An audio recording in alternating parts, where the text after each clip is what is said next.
અંબાજીથી બપોરના સુમારે જે નીકળેલ અને પાલનપુર જતી જે લોકલ એસટી બસ પર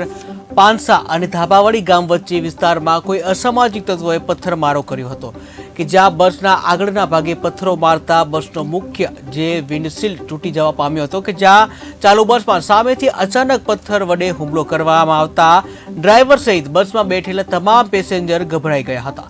એકાએક ચાલુ બસમાં પથ્થર આવતા કાચ તૂટતા ડ્રાઈવરે બસ રોકી બહાર નીકળી તપાસ અર્થે બહાર નીકળ્યા હતા, પરંતુ આસપાસ કોઈ જોવા મળ્યું ન હતું। મુખ્યત્વે આદિવાસી વસ્તી ધરાવતા આ વિસ્તારમાં ઘણા વર્ષો પહેલા સાંજના સુમારે પથ્થરમારાની ઘટનાઓ સર્જાતી હતી, ત્યારે આજરોજ દિવસ દરમિયાન બનેલા આ ઘટનાથી યાત્રિકોમાં ભયનો માહોલ સર્જાયો છે। જ્યાં પથ્થરમારાની ઘટના બનતા તાત્કાલિક અંબાજી પોલીસ ઘટના સ્થળે પહોંચી હતી અને આ અંગે તેઓને જાણ કરતા તાત્કાલિક ઘટના સ્થળે પહોંચી હતી અને હુમલો કરનાર જે આ તત્વો છે એની શોધખોળ કરવા આગળની કાર્યવાહી હાથ ધરી હતી।